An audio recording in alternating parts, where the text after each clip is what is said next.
আমাকে লিখছেন অরণ্য। আমার বাসা খুলনার কোনো একটি জায়গায়, এবং শুরুতেই রাসেল ভাই কেমন আছেন? জানি ভালো, কেননা আপনি সাধারণত ভালো দলে, আপনি সর্বদা ভালো দলে। আজ আমি যে এক্সপেরিয়েন্সটা শেয়ার করব তা আমার সাথে এবং আমাদের বাসার প্রতিটি ফ্যামিলি মেম্বারদের সাথে ঘটা। আমাদের বাসা খুলনার কোনো একটি প্লেসে। আমি তখন ক্লাস 8-এ পড়ি। 2008 সাল। আমাদের বাসার এক ভাড়াটিয়া মারা যায়। সবকিছুই ভালোভাবে হলো, কিন্তু দুর্ভাগ্যবশত কারণে তার জানাজা উল্টা পড়ানো হয়, মানে যেদিকে পা থাকবে সেদিকে মাথা রাখা হয়। পরে ব্যাপারটা বুঝতে পারলেও তার লাশটি ফুলে ওঠার জন্য আবার জানাজা না পড়িয়ে কবর দেওয়া হয়। মানে যে অবস্থায় ভুলভাবে হয়েছিল সেভাবেই মানে কবরটা দেওয়া হয়। তার কবরটি দেয়া হয় তার শ্বশুর বাড়ি খালিশপুর নামক জায়গার কোথাও। আর এখানেই কাহিনী শুরু। ওই দিন রাতেই তার হাজবেন্ড রাতে টয়লেটে যায় এবং সেই মুহূর্তে কারেন্ট চলে যায়। 10 থেকে 15 সেকেন্ডের ভেতর তার ওয়াইফের গলায় একজন বলে, মোমটা নাও। সে ভয়ে সেন্সলেস হয়ে যায়। এভাবে চলে কিছুদিন, কিন্তু এতে ভয় আরো বেড়ে যায়। হুজুর বলে, আপনারা লাশটা আবার গোসল করিয়ে জানাজা পড়ান। তখন কেবল 8 দিন সে মারা গেছে। দুপুরে লাশ ওঠানোর জন্য গেলে কবরের মাটি উঠানোর পর আমি আর সবাই যা দেখলাম তা আর কোনোদিন দেখতে চাই না। দেখলাম যে ওই মহিলার কবরে ওই মহিলা হেলান দিয়ে বসে আছে, আর কাফনের কাপড়ের অনেকখানি কাপড় তার মুখের ভেতরে। এই দেখে সবাই তো ভয় পেলে 3 হুজুর কবরে নেমে গেলেন এবং দোয়া দুরুদ পড়ে কাপড়টা টেনে বের করতে থাকলেন, এবং এক সময় কাপড়টা বের হয়ে আসলে সে শুয়ে পড়ে। তাকে আবার গোসল করানো হয় আর জানাজা পড়ানো হয়, তারপর কবর দেয়া হয়। তার কিছুদিন পর তার হাজবেন্ড একে বিয়ে করেন। কিছুদিন পর সে বাসায় এক রাতে একা ছিলেন। সকালে তাকে আর পাওয়া যায় না। বাসা থেকে পরে পাওয়া যায় 1 কিলোমিটার দূরে। তাকে জিজ্ঞাসা করলে তিনি বলেন যে রাতে তার ওয়াইফের মতো এক মহিলা তাকে ডেকে নিয়ে যায় এবং তাকে বিয়ে করার কথা মানে যেহেতু বিয়ে করেছে সেই কারণে তাকে থাপ্পড় দেয় আর কি। সেই দাগটা স্পষ্ট দেখেছি আমরা। তার 2 দিন পর হাজবেন্ডও মারা যায়, কিন্তু এখনো তাকে আমাদের বাসার আশেপাশে কাঁদতে দেখা যায় আর কি। এই ছিল ঘটনা, এবং এই ঘটনাটি পাঠিয়েছেন আমাদেরকে অরণ্য। থ্যাংক ইউ অরণ্য, এরকম একটা ঘটনা আমাদেরকে পাঠানোর জন্য। আপনারা যদি ঘটনা পাঠাতে চান তাহলে আমাদের ইমেল অ্যাড্রেসটি লিখে নিন। আমাদের ইমেল অ্যাড্রেসটি হচ্ছে bhotfm@radiofurti.fm, which is BHOOTFM@radioforti.fm। আমি দেখতে পাচ্ছি বেশ কিছু SMS চলে এসছে। আমাকে আরিফ SMS করেছেন, এছাড়াও SMS করেছেন আমাকে জাকারিয়া, রাজু এবং আলম। তারা রাজনগর থেকে SMS করেছেন। আমাকে SMS করেছেন রাকিন, রাফি, তানজিম এবং রিয়ান। আমরা কাজিন, আমরা সবাই এক রুমে বসে ভূত এফএম শুনছি, ভালো লাগছে। এছাড়াও আমাকে রিমেল SMS করেছেন হালিম। SMS করেছেন আমাকে 9840 নামের কেউ একজন। অনন্ত জুরাইন থেকে আমাকে SMS করেছেন। হেলাল মুন্নি আমাকে SMS করেছেন। শিরোনামহীন আমাকে SMS করেছেন। আফ্রিদি আমাদেরকে SMS করেছেন। মোতালেব আমাদেরকে SMS করেছেন ফ্রম ফিউচার কমার্স কলেজ। আমাদেরকে আশিক খুলনা থেকে SMS করেছেন। আমাদেরকে রাইসা SMS করেছেন। আনোয়ার এবং আরফিন আমাদেরকে SMS করেছেন খুলনা থেকে, এবং তারা বলছেন যে রাসেল ভাই Bhoot FM rocks. Thank you so much আমাদের সঙ্গে থাকার জন্য। অভি আমাদেরকে চট্টগ্রাম থেকে SMS করেছেন। রাসেল আমাদেরকে পাবনা থেকে SMS করেছেন। এছাড়াও আমাদেরকে প্রত্যয় আমাদেরকে SMS করেছেন যে পুরো ভয়ের স্টোরি, এবং তিনি এটা দিয়ে একটা মুভি তৈরি করতে চান। ওকে, গো হেড, আমরা আপনার সাথে আছি। শোভন আমাদেরকে SMS করেছেন। এছাড়াও রায়হান আমাদের SMS করেছেন মিরপুর 1 থেকে। দিবাকর আমাদের SMS করেছেন নয়া পল্টন ঢাকা থেকে। এছাড়াও মৌসুম আমাদের SMS করেছেন রাজশাহী ইউনিভার্সিটি থেকে, এবং তিনি ভূত এফএম এনজয় করছেন সেটা জানিয়েছেন। আমাকে থ্যাঙ্কস জানিয়েছেন। You are most welcome. Shishir আমাদেরকে ওল্ড ঢাকা থেকে SMS করেছেন, এবং আমাদেরকে এছাড়াও ভূত বাবা SMS করেছেন রনি, সারা, শিপলু, সপ্তিক সহ আরো অনেকে। আমরা এখন ঘটনায় চলে যাব, এবং আমাদের সাথে যে প্রথম গেস্ট রয়েছেন তার কাছ থেকে আমরা ঘটনা শুনবো। আপনার নামটা বলবেন প্লিজ। লিজনার্স, আমি লিমন। ওকে, আমি মিরপুর সারাপাড়া থেকে এসেছি। তো আমি আজকে ঘটনা শুরু করার আগে আমি রাসেল ভাইয়ের কাছ থেকে জাস্ট 30 সেকেন্ডের মতো সময় নিব। একদম দেওয়া যাবে না, ঘটনা শুরু চলে যাবো আমরা একদম। হ্যাঁ, চলে যাবো সরাসরি। কারণ আমি আজকে আমার এই শোটা আমি ডেডিকেট করতেছি যে আমার খুব স্পেশাল একজন মানুষ তিশাকে। হোপফুলি সে এখন শুনছে, সো তাকে আমি শোটা ডেডিকেট করছি। আর এছাড়া আমার অনেক ফ্রেন্ডস আছে, আর আমার একজন কাজিন আছে যিনি ভূত এফএম পছন্দ করেন না। উনি ভূত এফএম শুরু হলে উনি ঘুমান। But you But know what? আজকে আমি একটু কথা বলি যে অসংখ্য মানুষ অনেক রাত ধরে জাস্ট ওয়েট করে ঘটনা শোনার জন্য। সো আমরা ঘটনায় চলে যাই। সো আমি সরাসরি ঘটনায় চলে যাচ্ছি। রাইট। তো আমার ঘটনাটা ঘটে আমি রাসেল ভাইকে যেদিন মেল করি তার ঠিক 2 দিন আগে। তো আমি রাতে ঘুমোচ্ছিলাম, তো হঠাৎ করে আমি নোটিস করলাম যে আমাকে বোবাই ধরেছে বা বোবা ভূত আমরা যেটা বলি। এর আগেও আমার সাথে এরকম অনেকবার হয়েছে, বাট রিসেন্টলি যেটা আমার সাথে ঘটে গেছে সেটার একদম কোনো ব্যাখ্যা আমি এখন পর্যন্ত খুঁজে পাইনি। তো আমি দেখলাম যে আমার রুমের ভেতর খুব কালো, ঘুটঘুটে কালো এক ধরনের শ্যাডো, ছোট একটা মানুষ টাইপের শ্যাডো, যেটাকে বলা যায় প্রায় 4 থেকে 5 ফিট বা 5.5 ফিট এরকম হবে। তো সেই শ্যাডোটা আমার বিছানার পাশে এসে বসলো। তারপর তার মুখ থেকে হঠাৎ কালো জিবার মতো লকলকে কিছু একটা বের হয়ে এসে আমার পুরো শরীরটা পেঁচিয়ে ধরলো। আমি নিজেকে আর নিজে নিঃশ্বাস নিতে পারতেছিলাম না বা ছটফট করছিলাম।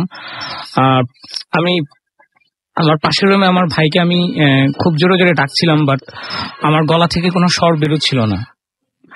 তারপর আমি যে জিনিসটা খেয়াল করলাম যে আমার পুরো শরীরটা পেঁচিয়ে একদম মানে আমাকে পুরো অবশ করে দিয়েছে, এবং আমি কোনো উইয়ার্ড একটা জিনিসের স্মেল পাচ্ছিলাম, যেটাকে আসলে কিভাবে ডেসক্রাইব করব। পচা মাংসের যেরকম একটা গন্ধ হয় ঠিক সেরকম একটা গন্ধ। তো অনেক মানে অনেক নার্ভ মানে কঠিন অবস্থায় চলে যাওয়ার পর আসলে আমি কিভাবে বলবো, আমার এখন শরীরের লোম দাঁড়িয়ে যাচ্ছে সেটা বলতে গেলে।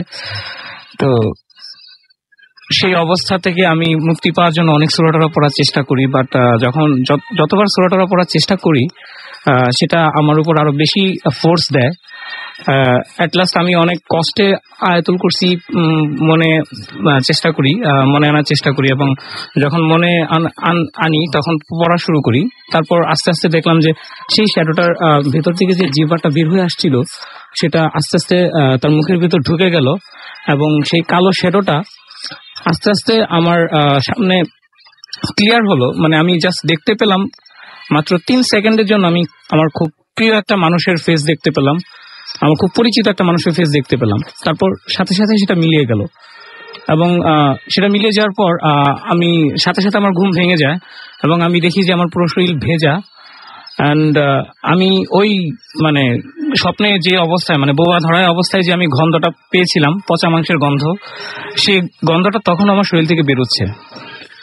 দেন আমি ফ্রেশ তখন অলরেডি প্রায় ফজর আজানের সময় হয়ে গিয়েছে। আমি তখন নামাজ পড়ার জন্য প্রিপারেশন নিই। নামাজ পড়ে যখন হালকা ঘুমোতে যাই, বাট সকালে যখন ঘুম ভাঙে তখন আমার খুব ক্লোজ একজন পরিচিত ইমাম সাহেবের ফোনে ঘুম ভাঙে, যিনি আমাকে অনেক আদর করেন।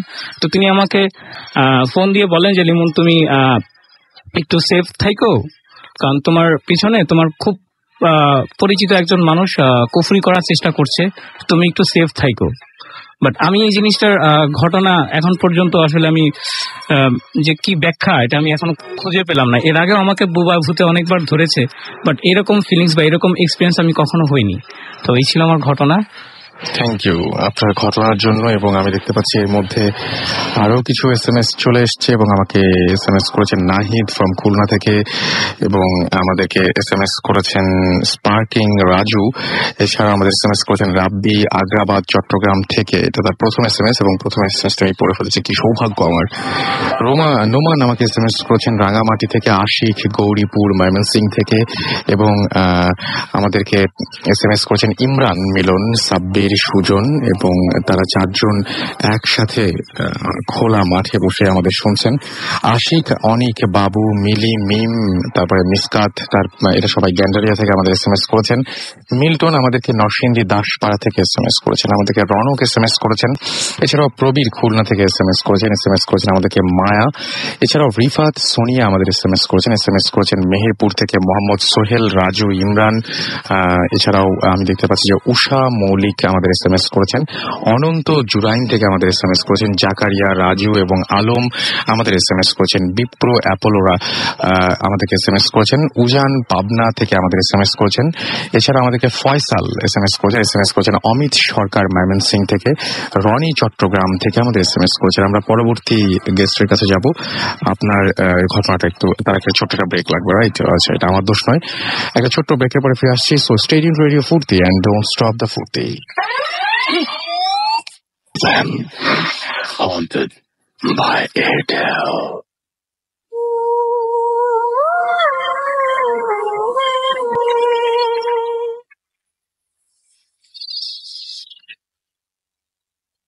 ফিরে এলাম আবারও ভূত FM হন্টেড বাই এয়ারটেল নিয়ে। সাথে আছে রাসেল, আমার সাথে আছে মাসুম এবং আজকের গেস্টরা। আর আমরা বলছিলাম ব্রেকে যাওয়ার আগে যে আমরা আরেকজন গেস্টের কাছ থেকে ঘটনা শুনবো, সেই একদম প্রস্তুত। তো তার কাছে চলে যাচ্ছে। আপনার নামটা বলবেন? তাজ। তাজ, আপনার ঘটনাটা শুনি তাহলে। ঘটনাটা কোথায় ঘটেছিল বা আপনি কোথা থেকে এসেছেন? আমি, আমার হোম ডিস্ট্রিক্ট সাতক্ষীরা। তো ঘটনাটা সাতক্ষীরায় ঘটেছে? জি, ঘটনাটা সাতক্ষীরায় ঘটছে। আর বন্ধু, আমি ঘটনাটা শেয়ার করছি। ঘটনার সময় মেবি সেটা ছিল ডিসেম্বর।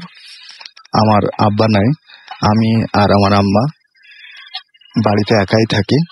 আমার আম্মার অসুস্থতার কারণে ইন্ডিয়াতে চিকিৎসার জন্য চলে গেছিল। আমি বাড়িতে একা থাকতাম বলে এই খাওয়া দাওয়া, ডিনার করা বা অন্য খাওয়া দাওয়ার জন্য আমি আমার বোনের বাসাতে যেতাম। ঘটনাটা যেদিন ঘটে সেদিন রাত 11টা। আমি বোনের বাসা থেকে ডিনার করে বের হয়েছে। ডিনার শেষে বোন আমাকে বলছে, তুই তো মাংস দিয়ে ভাত খেয়েছিস, তো মাথায় একটু হলুদ আর একটু লবণ দিয়ে যা। তো আমি বলছি যে তোদের এই কুসংস্কার আমার একদম পছন্দ হয় না। তো আমি আমার মতো বেরিয়ে এসছি। তারপরে বোন তখন বলছে যে তুই তো জানিস রিসেন্টলি একটা ঘটনা ঘটে গেছে, এখানে 2টা গাছ আছে, গাছে একটা মেয়ে গলায় দড়ি দিয়ে মারা গেছিল। ঘটনা 1 সপ্তাহ পূর্ণ হয়নি, তুই এক কাজ কর, এইগুলো করে যা। আমি তখন না শুনে আমি আমার মতো বেরিয়ে চলে আসছি ওখান থেকে। আমার সাইকেল ছিল, আমি সাইকেল চালিয়ে বোনের বাসা থেকে রাস্তা দিয়ে যখন আসছে, আমার ঘটনাটা যখন ঘটেছে, তো কিছু আগে আমার সাইকেলটা হঠাৎ পাঞ্চার হয়ে যায়। তখন আমাকে বাধ্য হয়ে হেঁটে আসতে হচ্ছে। হেঁটে আসতে আসতে বেশ কিছু দূর দূরে যেখানে ঘটনাটা ঘটছিল ওইখানে একটা মানে শব্দ হচ্ছে, যেন কে যেন খুঁড়ছে, শাবল দিয়ে না, মনে হচ্ছে হাত দিয়ে কিছু একটা খুঁড়ে তোলার চেষ্টা করছে। তো আমার ভিতরে এই কৌতূহলগুলো খুব কাজ করে যে ওখানে কি, কারণ আমাদের ওখানে কবর থেকে লাশ তুলে বিক্রি করার একটা প্রচলন আছে। তো আমি দেখার জন্য খুব চেষ্টা করছি। আবার সেদিন ছিল পূর্ণিমার রাত, আমি দেখার জন্য খুব চেষ্টা করছি কিন্তু দেখতে পাচ্ছি না, একটু আবছা আবছা অন্ধকার আছে। অনেকক্ষণ ধরে আমি দাঁড়িয়ে আছি দেখবো বলে। তো কিছুক্ষণ পরে দেখলাম যে একটি টর্চ লাইট, মনে করলাম যে একটি টর্চ লাইট। তারপরে অনেকক্ষণ দাঁড়ানোর পরে দেখি যে টর্চ লাইটটা আমার কাছাকাছি চলে আসছে এবং আমার হাতে পায়ে টর্চ লাইট মেরেই দেখলাম যে আমার ভাই। তখন ভাই আমাকে বলছে, তুই এখানে কেন? আমি বলছি ওইখানে শব্দ হচ্ছে, তা আমি একটু দেখবো। তখন ভাই আমাকে বলছে, মারবো, চড় বাসায় যা, ওখানে কিসের শব্দ হচ্ছে তোরা তো দেখার কি, তুই তো জানিস এখানে বেশ কিছুদিন আগে একটা মেয়ে আত্মহত্যা করছে, এখানে দাঁড়ায় আসিস কেন? তারপরে আমি ভাইকে খুব অনুরোধ করলাম। অনুরোধ করার পরে ভাই যখন বললো আচ্ছা ঠিক আছে দেখাচ্ছি বলে টর্চ লাইটটা যেই মারলো, আমি আমি তখন মানে সেখানে ছিলামই না, এমনই মনে হচ্ছে।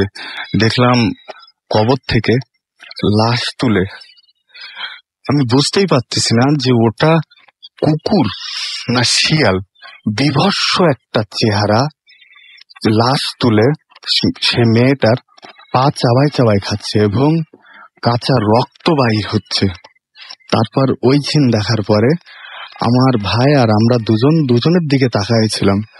অনেক কষ্ট করে ওখান থেকে আমি বাসায় চলে যাই এবং রাতে যেগুলো ডিনার করছিলাম আমি, সেগুলো পরবর্তীতে আমি বমি করে ফেলে দিয়েছিলাম।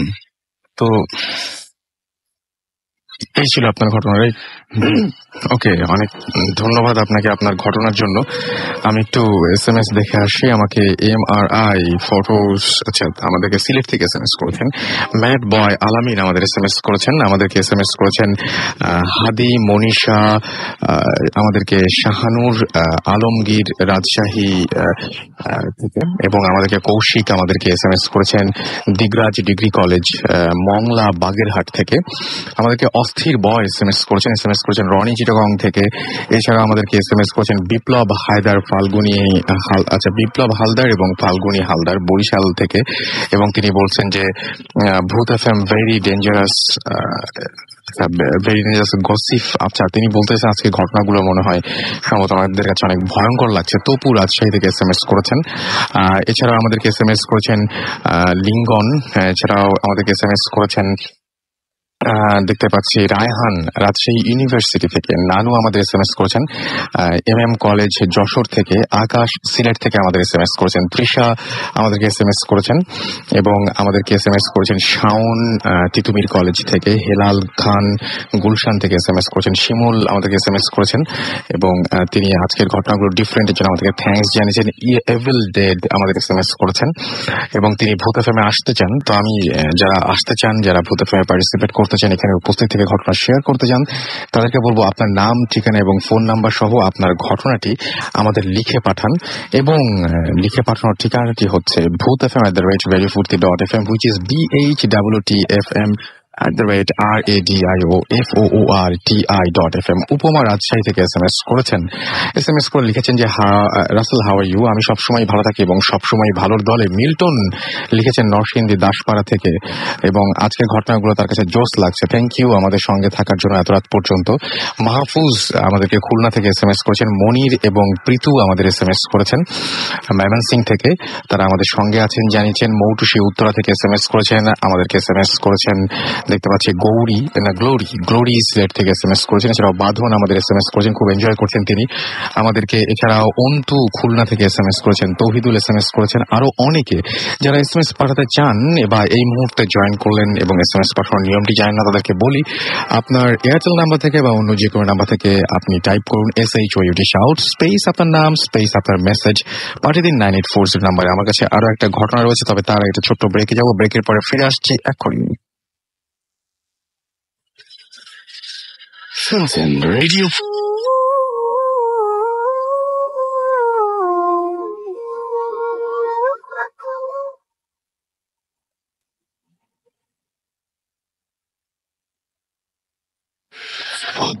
FM haunted by Airtel.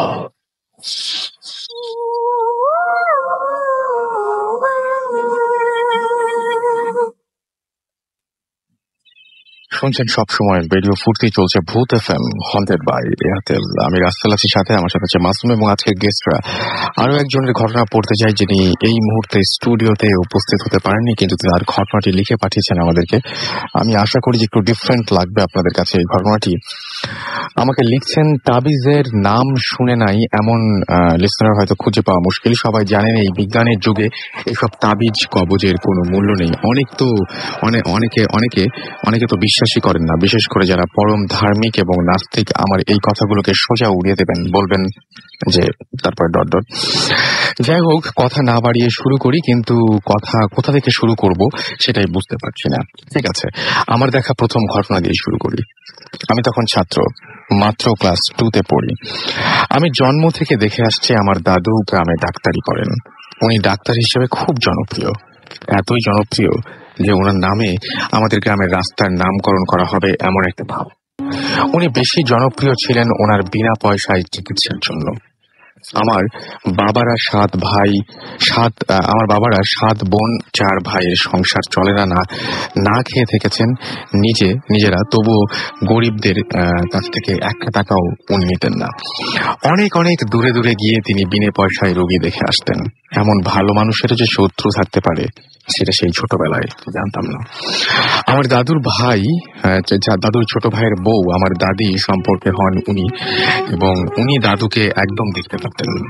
অবশ্য সবসময় তা মনে মনে ওপরে উনি সবসময় ভালো ব্যবহার দেখাতেন। এই মিলটা সবচেয়ে বড় সমস্যা, যেখানে কমা নাই, দাড়ি কমার সমস্যা। যাই হোক, দাদুকে দিয়ে যখন রাস্তা নাম করার চিন্তা ভাবনা করছিলেন এলাকার লোকজন, তখন আমার সেই দাদি আমার দাদুকে তাবিজ করেন। আমরা ব্যাপারটা জানতাম না। দাদুকে হঠাৎ করে দেশ থেকে শহরে আনা হলো। বাবা কাকারা ওনাকে নিয়ে অনেক দৌড়াদৌড়ি করলেন, কোনো ফল হলো না। ওনার অসুখ ভালো হয় না। অসুখটা ছিল ওনার সারা শরীর জ্বালা করত এবং পিঁপড়া কামড়াতো। আমরা পিঁপড়া তাড়াবার জন্য সারা ঘরে কর্পূর দিয়ে রাখতাম। ঘরে কোনো পিঁপড়া নাই, তবুও উনি সারাদিন চিৎকার করে যেতেন যে ওনাকে পিঁপড়া কামড়াচ্ছে। শেষে নিরুপায় হয়ে এক স্বনামধন্য ডাক্তার ওনাকে বিদেশে নিয়ে যেতে বললেন। বিদেশে নেবার ক্ষমতা তো বাবাদের ছিল না। ওনাকে নিয়ে যাওয়া হলো ইন্ডিয়া। সেখানে দিল্লি আর মাদ্রাজের অনেক অনেক ডাক্তার দেখানো হলো, কেউ ওনার রোগটাই ধরতে পারছিলেন না। এদিকে ওনার দেখাশোনা করতে করতে আর মাদ্রাজি খাবার খেয়ে আমার বাবা অসুস্থ হয়ে পড়লেন। শেষে ওনাকে দেশে নিয়ে আসা হয়। ওনার অবস্থা দিন দিন খারাপ হচ্ছিল, কোনোভাবেই কিছু করা যাচ্ছে না। এর মাঝে ওনার স্ট্রোকের মতো হয় আর ওনার বাম হাত অবশ হয়ে যায়, বিছানা থেকে উঠতেই পারতেন না। এমন সময় এক আত্মীয় তাকে এক ওঝার কথা শুনে বাবা কাকা সবাই না করে দেয়। মানে একটা ওঝার কথা বলেছেন তাদের একজন আত্মীয়, এবং তাদের বাবা কাকা সবাই না করে দেন। কিন্তু আরো 1 সপ্তাহ পর দাদুর অবস্থা অনেক খারাপ হয়ে যায় এবং শরীরে কোনো দাগ নাই, তবু দাদু চিৎকার করছেন। দেখে আর না পেরে বাবা সেই ওঝাকে ডাকেন। উনি আসলেন, খুব সাধারণ বেশভূষা। ওনাকে আমি কাছ থেকে দেখিনি, আমি লুকিয়েছিলাম ভয়ে। উনি দাদুকে দেখলেন। তারপর আমার মাকে বললেন বাথরুমের একটা বদনাতে পানি নিয়ে আসতে। মাও নিয়ে এলেন। উনি সবাইকে কি এক মন্ত্র পড়ে পানিতে ফু দিয়ে দেখালেন আর বললেন, খুব খুব পরিচিত কেউ একজন।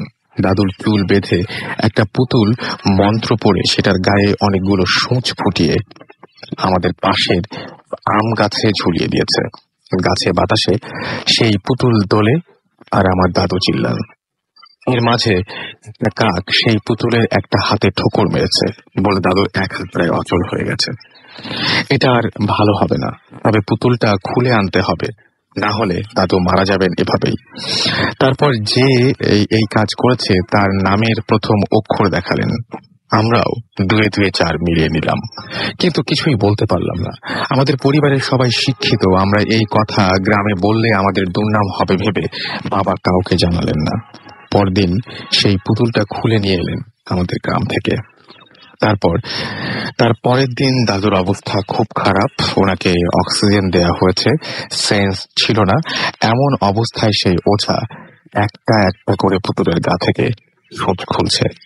তারপর সেটা শরীরে পেঁচানো চুলটা খুলে সেটাকে ছিঁড়ে ফেলেছে সব আমাদের চোখের সামনে। যদিও আমি তখন অনেক ছোট, বাবা আমাকে দেখতে দিতে চাননি, কিন্তু আমি তো দেখবই, গো ধরে বসেছিলাম। পরে দেখেছিলাম, অনেক ভয় পেয়েছিলাম যখন সেই পুতুলের ভেতর থেকে রক্ত পড়তে দেখেছিলাম। পরদিন থেকে দাদু সুস্থ হয়ে ওঠেন। আমি দাদুকে 12 দিনের মাথায় আবার ডাক্তারি করতে যেতে দেখেছি। যদিও দাঙ্গার কারণে উনি গ্রামে যেতে পারেননি এবং ওনার নামে রাস্তা হওয়াটা দাঙ্গার কারণে প্রায় ঢাকা পড়ে যায় এবং ওনার 1 হাত অবশ হয়ে গিয়েছিল, কিন্তু দাদুকে রোগী দেখা থেকে কেউ দমাতে পারেনি। এরপর কেটে গেছে অনেক দিন। দাদু মারা গেছেন, কিন্তু সেই স্মৃতি আমি ভুলিনি, কখনো ভুলবো না। এটাকে কি বলবেন আপনারা? তাবিজ নাকি অপবিজ্ঞান নাকি শয়তানি ক্ষমতা, জানি না কি। এটা দেখেও কিন্তু আমার বিশ্বাসে তাবিজ জিনিসটা গেঁথে যায়নি, গেঁথেছে অনেক অনেক পরে, সেটা আর এক কাহিনী। সব লিসনারদের প্রতি আমার একটা আবেদন, কেউ কালো জাদুর চর্চা করবেন না, এটা খুব খারাপ। আমার কাহিনী কারো বিশ্বাস করা লাগবে না, কিন্তু আমার আবেদনটা সবাই সবাই রাখবেন। আমি আবারও বলছি, আপনারা কেউ কালো জাদুর চর্চা করবেন না, এটা খুব খারাপ। তারপরে তিনি রেডিও ফুর্তি সবাইকে শুভেচ্ছা জানিয়েছেন। তিনি হচ্ছেন ঢাকা সিটি কলেজে পড়াশোনা করছেন, নাম মিনহাজুল ইসলাম, এবং তিনি একটা ব্যক্তিগত কারণে আজকে আমাদের এখানে উপস্থিত হতে পারেননি। তার ঘটনাটি আমরা পড়লাম। থ্যাংক ইউ মিনহাজ, এত সুন্দর একটা ঘটনা পাঠানোর জন্য আমাদেরকে।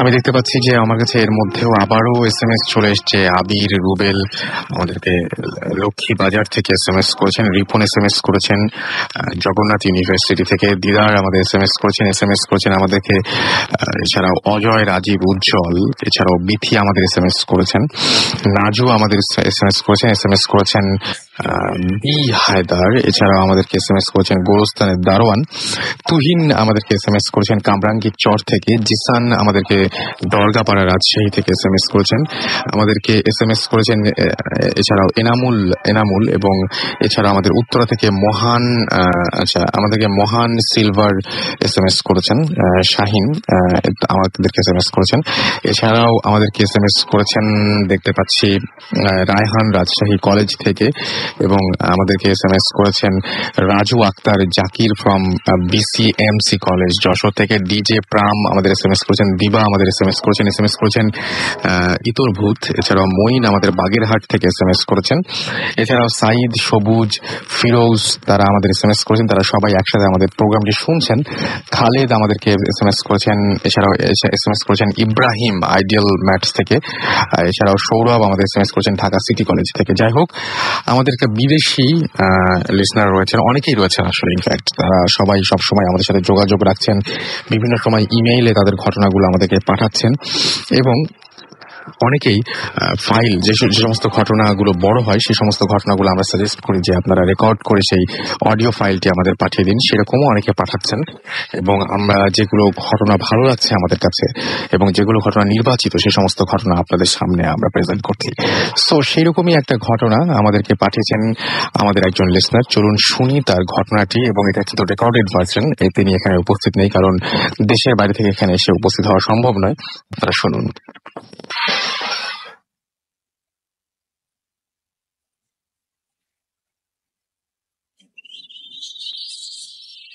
হ্যালো লিসেনার্স, আজকে যে এক্সপিরিয়েন্স আপনাদের সাথে আমি আজকে শেয়ার করব এটা 2 মাস আগের ঘটনা। সেদিন আমি আমার রুমে বসেছিলাম, বসে গান শুনছিলাম। হঠাৎ করে ইলেকট্রিসিটিটা চলে গেল। ইটস হাইলি আনলাইকলি এখানে ইলেকট্রিসিটি যাওয়া। সো নর্মালি যখন ইলেকট্রিসিটি যায় তার মানে অনেকক্ষণ আসবে না। তো জাস্ট জানার জন্য যে কতক্ষণ ইলেকট্রিসিটি ব্যাক করবে না, এই জন্য ফোন উঠালাম কল করার জন্য ইনফরমেশন ডেস্কে। দেখলাম যে আমাদের ফোনের লাইনটা ডিসকানেক্টেড, ফোনে কোনো ডায়াল টোন নেই।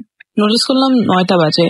বের হয়ে স্টেয়ারকেস নিয়ে নিচে গেলাম। হলওয়ে দিয়ে যাচ্ছিলাম। হলওয়েতে নর্মালি অনেক ধরনের পেইন্টিংস আছে।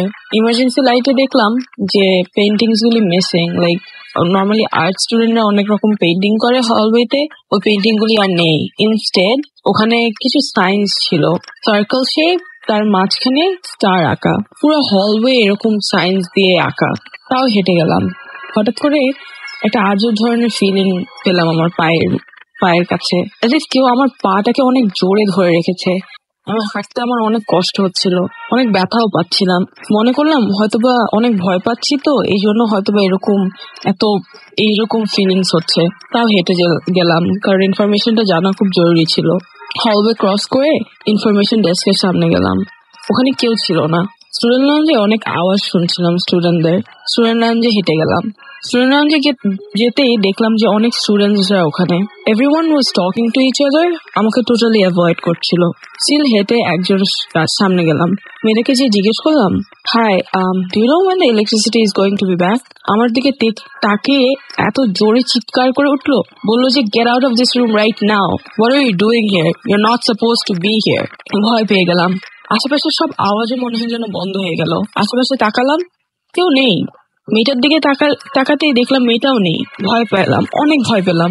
বসে পড়লাম। কতক্ষণ বসে থাকতেই একটা সিকিউরিটি গার্ড আসলো, এসে জিজ্ঞেস করলো যে what I was doing in that room.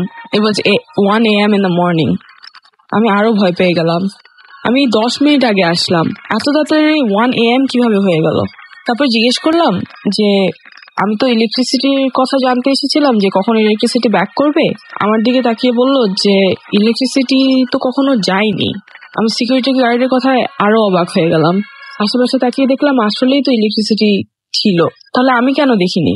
নিচে নেমে গেলাম, যে ইনফরমেশন যে দেখলাম যে গার্ডরা ওখানে আছে। ওদেরকে যে জিজ্ঞেস করলাম যে আমি যখন আগে এসেছিলাম তখন ওরা কেন ওখানে ছিল না। উত্তরে বলল যে আমরা তো সবসময় এখানে থাকি, 24/7 এখানে গার্ড দিই। আমি ভয় পেয়ে নিচে নেমে গেলাম, হলওয়েতে গেলাম। হলওয়েতে যে সাইনগুলো দেখেছিলাম ওই সাইনগুলো এখন আর নেই, ওখানে পেইন্টিংস ছিল আগের মতন। আরো অবাক হলাম, ওই রুমের দিকে দৌড় মারলাম। রুমে ঢুকতে রুমমেটকে বললাম পুরো ঘটনাটা। ওকে পুরো ঘটনাটা এক্সপ্লেন করার পর ও আমাকে একটা পেন আর একটা পেপার দিল, বললো যে সাইনগুলো একটু আঁকো তো আমার জন্য। আমি সাইনগুলো আঁকতে ও বললো যে এই সাইনগুলো তো নর্মালি যখন ব্ল্যাক ম্যাজিক করা হয় তখন আঁকা হয়। আমি আরো ভয় পেলাম, রুমে যেয়ে বসলাম, অনেক কনফিউজ ছিলাম। পায়ের দিকে তাকাতে দেখি যে আমার পায়ের মধ্যে লাল মানে সব scratch marks, as if like আমার পাকে কেউ জোর করে ধরে রেখেছিল, এই জন্য লাল দাগ হয়ে গেছে এবং স্ক্র্যাচ মার্কস হয়ে গেছে। বুঝতে পারছিলাম না কি হয়েছে। ধরলাম সবই ভুল, সবই আমি হ্যালুসিনেট করেছি। আমি 9টা যে দেখেছি সেটাও হ্যালুসিনেট, 10 মিনিট যে ভেবেছি ওটাও হ্যালুসিনেট করেছি। বাট ওই স্ক্র্যাচ মার্ক গুলি কিভাবে এসেছে? I still don't have answers to any of this questions. কারো কাছে যদি একটা এক্সপ্লেনেশন থাকে আমি অনেক খুশি হব জান। Thank you.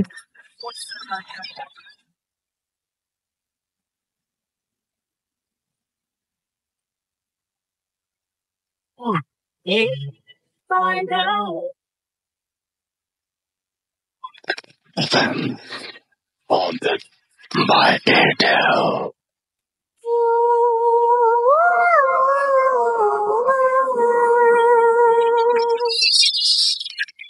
একদম ফুতুরে নয়, একদম সত্যি সত্যি বলছি। দিস ইজ রেডিও ফুর্তি অ্যান্ড আপনারা শুনছেন ভূত এফএম হন্টেড বাই এয়ারটেল। আমি রাসেল আছি সাথে এবং আমার সাথে আছে মাসুম। আমি আরো একবার বলে দিই, যারা এই মুহূর্তে জয়েন করলেন এবং এসএমএস করার নিয়মটি জানেন না তাদেরকে এসএমএস করার নিয়মটি বলে দেই। মোবাইল মেসেজ অপশনে গিয়ে টাইপ করুন SHOUT শাউট স্পেস আপনার নাম স্পেস আপনার মেসেজ, পাঠিয়ে দিন 9840 নাম্বার, আপনার এয়ারটেল নাম্বার থেকে বা অন্য যে কোনো নাম্বার থেকে। আর আমাদের যদি ইমেল করতে চান অবশ্যই বড় ধরনের ঘটনা পাঠানোর জন্য, যেটা আমরা আগামী সপ্তাহে আমরা অন-এয়ার করবো আপনাদের সিলেক্টেড স্টোরিগুলো, তাহলে আমাদেরকে ইমেল করুন bhuthfm@radiofurti.fm এই অ্যাড্রেসে। আমাদেরকে মোস্তফা তেজগাঁও কলেজ থেকে এসএমএস করেছেন, আমাদেরকে এসএমএস করেছেন সামাদ 24 ফার্মগেট থেকে, আমাদেরকে এমডি শরীফ এসএমএস করেছেন, এছাড়াও ইমরান এসএমএস করেছেন, তারেক সিলেট থেকে এসএমএস করেছেন, অলি বরিশাল থেকে এসএমএস করেছেন, সাথী এবং রানী আমাদের এসএমএস করেছেন, রনি চিটাগাং থেকে এসএমএস করেছেন, গোপাল সিলেট থেকে এসএমএস করেছেন, রাকিবুল আমাদেরকে এসএমএস করেছেন মেঘনা থেকে, এছাড়া আমাদের এসএমএস করেছেন নাম লেখেননি এমন একজন রাজশাহী থেকে। যাই হোক, আমরা আচ্ছা এসআই ভূত সম্ভবত তার নাম হবে। যাই হোক, আমরা আবারও ঘটনায় চলে যাব এবং আমাদের সঙ্গে এই মুহূর্তে আছেন একটা কাপল, তারা হাজবেন্ড ওয়াইফ আমাদের সাথে উপস্থিত আছেন। আপনাদের প্রথমে আমি একটু পরিচয়টা চাই নেই। আমি আরেকবার বলতে হবে আপনার নাম। আমার নাম প্রীতি, আমি এ-লেভেলস করছি মেপল লিফ থেকে। আচ্ছা, আমি রুমন, আমি বিবিএ করছি স্ট্যানফোর্ড ইউনিভার্সিটি। ওকে, সো আপনারা দুজনেই একদম মানে সংসার শুরু করার পর থেকেই নাকি আগে থেকে এরকম ধরনের ঝামেলা চলছিল আপনাদের মধ্যে? না, আমাদের মধ্যে এরকম আগে ছিল না। আমি তো এগুলোতে খুব একটা বিশ্বাসীও ছিলাম না, বাট লাস্ট 1 year ধরে মোটামুটি এখন বেশ ভালো নিজের এক্সপিরিয়েন্স যখন হলো তখন থেকে এখন বিশ্বাস হয় হ্যাঁ আছে। আচ্ছা, আপনার কথাটা শুনি একটু, তাহলে আপনি কি বলবেন? আমাদের যে বাসাটা সেখানে আমরা প্রায় 7 থেকে 8 বছর ধরে আছি। তো বিয়ের আগে এরকম কোনো কিছু আমি এক্সপিরিয়েন্স করিনি। তো বিয়ের পর থেকে মূলত এগুলো বেশি শুরু হয়েছে, ও আর আমি দুজন একসাথে এক্সপিরিয়েন্স করছি। ফার্স্ট যে ঘটনাটা ঘটে সেটা প্রায় 1 থেকে 1.5 বছর আগে। সেটা শুরু হয় যে আমরা দুজন বাসা থেকে একটু বাইরে গেছিলাম। সেদিন সকালবেলা বের হয়েছিলাম আমরা, তো আস্তে আস্তে সন্ধ্যা হয়ে যায়। তো অলওয়েজ আমাদের যে আলমারিটা আছে ওটার উপর একটা কোরআন শরীফ থাকে, প্রায় সময় সেটা পড়া হয়। কিন্তু সেদিন আমরা যখন সন্ধ্যার সময় বাসায় আসি তো সাডেনলি খেয়াল করলাম যে কোরআন শরীফটা উপরে নেই। তো বাসার সবাইকে জিজ্ঞাসা করা হলো, তো বাসায় তো আর কেউ আসা যাওয়া করেনি। সেদিন আম্মু আব্বু সবাইকে জিজ্ঞেস করলাম, তারা বললো না, ওখান থেকে কোরআন শরীফ নেয়নি। তো এটা অনেক চিন্তা ভাবনা করলাম, বাট আশেপাশের কোথাও কোরআন শরীফ খুঁজে পেলাম না। তো একটা চোরও যদি চুরি করে তো সে তো কোরআন শরীফ চুরি করবে না, অনেক এক্সপেন্সিভ জিনিস ছিল সেগুলো নিতে পারতো। তো এই জিনিসটা ফার্স্ট খটকা লাগে। এরপর থেকে শুরু হয় রাত 1টা 2টা 1:30। হঠাৎ করে দেখা যায় জানালার বাইর থেকে গরম একটা হাওয়া আসতেছে, আর তার সাথে খুব বিচ্ছিরি একটা স্মেল, খুবই বিচ্ছিরি। স্মেলটা কিরকম আপনারা একটু এক্সপ্লেইন করেন আমাকে, যে এটা কেমন ধরনের? এক্সপ্লেন কি বলবো, মানে এরকম স্মেল। মানে আশেপাশে কি কোনো ড্রেন বা এরকম কোনো কিছু আছে? সেটা যদি হয়তো আশেপাশে কোনো ড্রেনও নাই, আর যদি ইন কেস এরকমও হয় যে কোনো দূরের কোনো ড্রেন থেকে সেই স্মেলটা আসতেছে, সেটাও পসিবল না। কারণ এটা আসতেছে একটা গরম হাওয়া আসে ফার্স্টে, খুবই গরম, আর খুব অদ্ভুত একটা ফিলিংস হয়, আর সাথে সাথে স্মেলটা একসাথে আসে। তো আর ওখানে এটাকে আপনারা দুজনে এক্সপেরিয়েন্স করছেন না আপনি একা এক্সপেরিয়েন্স? না, এটা আমরা দুজন একসাথে। আচ্ছা, আপনি তাহলে একটু শুনি আপনার কাছ থেকে ঘটনা। জি, এটা হচ্ছে ও প্রায়শই আমাকে বলতো এটা নিয়ে। তো তখন আমার এগুলোর প্রতি খুব সিরিয়াসলি আমি এগুলো বিশ্বাসই করতাম না। আমি যখন বলতো তখন বলতাম ধরো ও তো এমনিতেই নর্মালি বেশি ভয় পায়, সো আমি সবসময় বলতাম ইগনোর করে যাও। তো সাডেনলি একদিন রাতে আমি পড়ছি বসে টেবিলের ঠিক অপোজিটেই জানলাটা, তখন একদম হঠাৎ করেই সেম ও যে মানে ইয়াটা দেয় না আমাকে অলওয়েজ, যে এক্সপ্লেনেশনটা যে গরম হাওয়া আসছে দেখছো, তো এটা আমি একদম সেদিন পুরোপুরি আমি নিজের সাথে হয়তো এই কারণে মানে বুঝতে পারি। তখন আমি বলি দেখো আজকে সেম আমি জিনিসটা নিজে বুঝতে পারলাম। তখন ও বলছে তুমি আমাকে কখনো বিশ্বাস করো না তো, আল্লাহ তো বিশ্বাস করো, দোয়া কালাম তো বিশ্বাস করো। তখন ও আয়াতুল কুরসি পড়লো, পড়ার পর ও কিছুক্ষণ পড়ার পর মানে ফুটু দিল, আমাকে দিল, যেহেতু আমার গায়ে জিনিসটা বিয়া হয়েছে। দেওয়ার পর আমি সাডেনলি একদম লক্ষ্য করলাম জিনিসটা মানে হঠাৎ করে আসলে মানে যেভাবে হঠাৎ করে আসছিল হঠাৎ করে গায়েব হয়ে গেল। ওকে, আর কিছু আপনাদের সাথে ঘটে এরকম কোনো ঘটনা? মানে আপনারা বলছেন যে ইমেল যেটা করেছিলেন আপনারা সেখানে লিখেছেন যে অনেক ধরনের এরকম ঘটনা ঘটে। হ্যাঁ, অনেক ধরনের। তারপর থেকে স্পেশালি যে কোরআন শরীফটা যখন মিসিং হয় আমার বাসা থেকে, তখন থেকেই মোটামুটি অনেক কিছু স্টার্ট হয়ে যায়। যেমন আমার মানে যে আমার ননদ আছে, ও তো ক্লাস 7-এ পড়ে, ও প্রায়শই আমাকে বলে যে এরকম ভাবি রুমের লাইট হয়ে যায়, অফ হয়ে যায়, আবার অন হয়ে যায় নিজে নিজে রাতের বেলা। তারপরে দিনের বেলা, যেটা স্পেশালি আমার শাশুড়ি খুব বেশি এক্সপিরিয়েন্স করেন ডেইলি প্রায়, যে হঠাৎ দরজা খোলা এবং বন্ধ করা খুবই ক্লিয়ার শব্দ, মানে যেটা ভুল হওয়ার মানে ইয়াটা খুব কম। সবাই খুব কনফিডেন্ট নিয়ে বলে যে হ্যাঁ এটা আমরা শুনেছি, বাট যাওয়ার পর দেখা যায় যে ওখানে কেউ নেই। আর এগুলো ঘটে লাস্ট ইয়ার জানুয়ারি থেকে, আমরা এগুলি তখন খেয়াল করি। তারপরে মানে মিসিং হওয়ার পর, কোরআন শরীফটা মিসিং হওয়ার পর, তারপরে মার্চের দিকে আমার আম্মু আসে বাংলাদেশে। তখন আম্মুর সাথে আমি এগুলো শেয়ার করি যে আম্মু এরকম হয়েছে। তখন কথা আম্মু বলার পর বলে, আমার নানু বাড়ি হচ্ছে এক্সাক্ট আমার শ্বশুর বাড়ির অপোজিট বিল্ডিং। সো আমার নানু ওখানে প্রায় যুদ্ধের পর থেকেই ওখানে অবস্থান করেন। সো আমার আম্মু মামা সব ওখানেই জন্ম নিয়েছেন এবং ওখানেই। তো আম্মু বলে যে তোমরা যে বিল্ডিংটায় থাকো ওই বিল্ডিংটা এক্স্যাক্টলি রুবেল পাবেল মামা নামের মানে আম্মুরা চিনতো, এরকম ফ্রেন্ডস ছিল আর কি, ওনাদের বিল্ডিং ছিল। তো আম্মু তো পরবর্তীতে দেশের বাইরে চলে যায়। তারপরে আমিও ছোটবেলায় ওই 2তলা বিল্ডিংটা দেখতাম।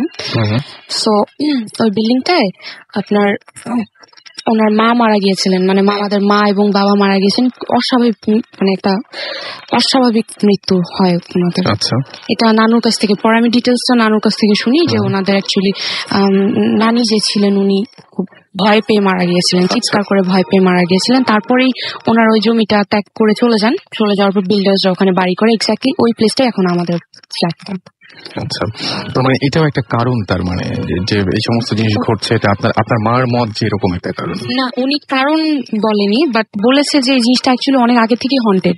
আচ্ছা, তারপরে আরো আছে কাহিনী যে কনস্ট্রাকশনের সময় লেবাররা কমপ্লেন করেছে যে অযথাই লাইট বার্স্ট হয়ে যেত, যে বাল্ব লাইট বার্স্ট হয়ে যেত। দেন থাই গ্লাস থেকে সিলিং যেগুলো আছে ওগুলো অযথাই উইদাউট এনি রিজন সিলিং খুলে পড়ে যেত। মানে ওরা ওই সমস্যাগুলো ফেস করে? হ্যাঁ, ওনারা এগুলি বলেছে। তো এটা নিয়ে এটা এখন আমরা ধারণা করে আচ্ছা, নিচ্ছি। এরকম কোনো দিনের কথা মনে পড়ে যেদিন মানে প্রচন্ড ভয় পেয়েছিলেন যে এরকম ঘটনা দেখতে চাই না, বা এরকম কোনো দিনের কথা মনে পড়ে যে দুজনেই এক্সপিরিয়েন্স করেছেন একসাথে, খুবই ভয়াবহ কোনো ঘটনা ছিল, কোনো ভয়াবহ দিন অথবা রাত? দুইজন একসাথে এক্সপিরিয়েন্স করেছি বলতে আলাদাভাবে করলেও সমস্যা নাই, বা শেয়ার করেছে হয়তো নিশ্চয়ই পরে। হ্যাঁ, এরকম হয়েছে। আমি দেখতাম, আমি একটা কিছু আকৃতির মতো প্রায় 6 মাস যাবত দেখেছি। তারপর আমি তাবিজ যেটা, সেটা আমি মানে আমার আর উপায় ছিল না, প্রায়শই এটা দেখতাম। সো জিনিসটা বেশ ডিস্টার্বিং ছিল বলে তাবিজের হেল্প নিয়েছি। হুজুর, আল্লাহ কালাম তো সবাই বিশ্বাস করেন অবশ্যই, তো সেটা হেল্প নেওয়ার পর আমার প্রবলেমটা সলভ, বাট এটা আমাকে মেন্টালি অনেক ডিপ্রেস। কি দেখতেন আমাকে একটু বলেন। তা মানে কিছু একটা শ্যাডো দেখতাম, শ্যাডো হতে পারে, আমি মানে যখন দেখতাম তখন ঘুরে চলে যেতাম। আমি নিজেকেও বর্ণনা দিতে পারি না যে এটা অ্যাকচুয়ালি দেখতে কেমন। তার হাইটটা অনেক বড়। প্রথম যেদিন দেখেছিলেন কিভাবে দেখেছিলেন, প্রথম দিন আমি কি করছিলেন, কিভাবে দেখছিলেন? হ্যাঁ, ঘুমাচ্ছিলাম, ঘুম থেকে হঠাৎ মানে জেগে গেছি। এটা আমি স্পষ্ট খেয়াল আছে যে আমি ঘুম থেকে উঠেছি, উঠে মানে চোখটা খোলা, আমার ভোর হয়েছে এটা বুঝতে পারছি। ড্রয়িং রুমের আমার রুম থেকে বের হতেই হাতের ডান পাশে একটা টব আছে, প্লাস্টিকের পাতা অনেক বড়, ওটার পিছন থেকে কেউ আমাকে উকি দিয়ে দেখছে এটাও বুঝতে পারছি। বাট আমাকে আমি উঠার মতো ক্ষমতা বা রুমনকেও ডাকার মতো ক্ষমতা যে দেখো কে এটা, ওকে বলার মতো ক্ষমতা আমার হচ্ছিল না। প্রায় 5 থেকে 10 মিনিট পর আমি নিজেকে ফিরে পাই।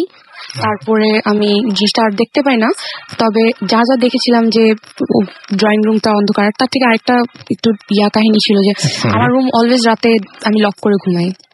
তো সেদিন আমি অটোমেটিক দরজাটা খোলা ছিল এবং ফাঁক দিয়ে আমি দেখতে পাচ্ছিলাম। পরে আমি ওকে জিজ্ঞেস করি তুমি কি রাতে খুলেছিলে বা করেছিলে, তখন ও বলে যে না, আমরা তো একসাথেই ঘুমিয়েছি এবং আমি রাতে আর ওয়াশরুমেও যাই নাই যে আমি করব। তো এটাই ছিল ঘটনা। আচ্ছা, আপনি কিছু মনে বলতে যাচ্ছিলেন? একসাথে এক্সপিরিয়েন্স করার একটা ম্যাটার আছে, সেটা আমার বাসায় না, আমার গ্রামের বাড়িতে শেরপুর। সেটা হচ্ছে শেরপুরে আমরা বেড়াতে গেছিলাম একবার। তো সব সময় বেড়াতে গেলে দেখা যায় চাচা ফুপু যারা আছে সবাই একসাথে যায়। তো সেবার আমাদের পার্সোনাল কিছু কাজ ছিল, যার কারণে অন্যরা যায় নাই, শুধু আমরা গেছি আমাদের ফ্যামিলিটা। তো রাতেও আর আমি একসাথে শুয়ে আছি। তো তখন 1টা থেকে 1:30 বাজে। এটা আমি ভয় পাইছি, সত্যি কথা বলতে। এক্সপিরিয়েন্স একসাথে করছি, কিন্তু ও ভয় পাইছে কিনা আই ডোন্ট নো। তো যখন শুয়ে আছি আমি জানতাম যে ওই জায়গাটা হন্টেড, গ্রামের বাড়ির ওই জায়গায় আশেপাশে হন্টেড অনেক কিছু হয়, তো কখনো ফেস করিনি। তো সাডেনলি নুপুরের শব্দ আমি শুনতে পাই, স্পষ্ট নুপুরের শব্দ। তো ওকে আমি বলতেছি নুপুরের শব্দ হচ্ছে, ও বলে না এটা ঝিঝি পোকা শব্দ করতেছে।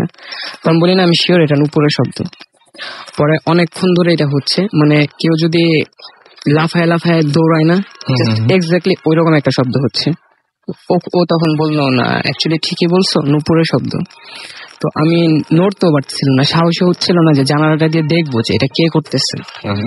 তো অনেক কষ্টে কোনোভাবে ওকে নিয়ে আমি বলছি একটু তাকায় দেখি, একটু সাহস করে দেখি আমি। ও তো ভয় পায় না, ও দেখার জন্য পাগল, বাট ওকে আমি দেখতে দিচ্ছি না। তো কোনোভাবে জানালার পাশ দিয়ে উঁকি মারছি, তো যেটা দেখতে পারছি যে নুপুরের শব্দ হইতেছে। সে বৃষ্টি হয়েছিল, মানে কাদা ছিল, তখন বৃষ্টি হয় না, বৃষ্টি আগেই হয়েছে, কিন্তু ওখানে কাদা ছিল। আমি দেখতেছি যে কাদার ভিতরে মানুষ লাফ দিলে যে কাদার থেকে পানি ছিটে না, পানি কাদা ছড়ায় যায়, ওই রকম হচ্ছে, বাট কাউকে দেখা যাচ্ছে না। সাথে সাথে নুপুরের শব্দটা হচ্ছে। আচ্ছা, এটা দেখে প্রচন্ড ভয় পাইছিলাম সেদিন। তারপরে কিন্তু মানে সেই ব্যক্তি বা দেখা যাচ্ছিল না, ব্যাপারটা ঘটতে তাকে দেখা যাচ্ছিল না। হ্যাঁ, ওকে। আর আরো কিছু ভয়ের কোনো কিছু মনে পড়ছে? ভয়ের বলতে না, রিসেন্টলি যেটা হয়েছে বাসায় যেটা হয়েছে সেটা হচ্ছে আমাদের অ্যাকুয়ারিয়াম কেনা হয়েছিল জানুয়ারিতে। অ্যাকুয়ারিয়াম কেনার পরে ফার্স্টের দিকে লিক হয়ে গেল অ্যাকুয়ারিয়ামটা, দ্বিতীয় দিনেই। তো লিক হওয়ার পরে নর্মালি ভাবলাম যে লিকই মনে হয়েছিল। তো দেখলাম যে পানি খুব কম পড়তেছে, তো আমরা বাইরে যাব, তখন বিকালবেলা, তো আস্তে আস্তে রাত হবে। তো ও বললো যে আইসা ক্লিন করা যাবে, এখন কোন একটা কাপড় টাপড় দিয়ে পানিতে পানি আটকানোর ব্যবস্থা করি। তো রাতে যখন বাসায় আসলাম দেখলাম যে যতটুকু পানি পড়ছিল অতটুকুই, মানে লিক আর নাই ওখানে, সেটা বুঝলাম। আচ্ছা। তো আমরা ভাবলাম যে তা ঠিক আছে, লিক যেহেতু আর নাই, কোনোভাবে হয়তো বা ঠিক হয়ে গেছে, বা পানি অন্য কোথা থেকে পড়ছে। তো ঘুমায় পড়লাম যে সকালে দেখা যাবে আবার কি হয়। তো সকালে যেটা দেখলাম যে অ্যাকুয়ারিয়ামে কোনো পানি নেই, সব পানি ফ্লোরে। আচ্ছা, অ্যাকুয়ারিয়ামে কোনো পানি নেই। ওকে। তো সেদিন লিক ঠিক করা হলো। লিক ঠিক করার পরে যেদিন আনলাম সেদিন ঠিক দুপুরবেলা লাঞ্চ করতেছিলাম, রুমের ভিতরেই ছিলাম তখন। ও আর আমি একসাথে ছিলাম। সাডেনলি দেখলাম যে লাইটটা একবার অন অফ হলো, আর একটা শব্দ হইলো, ঠাস করে একটা শব্দ হলো। তারপর অ্যাকুয়ারিয়ামটা কাঁপলো জাস্ট।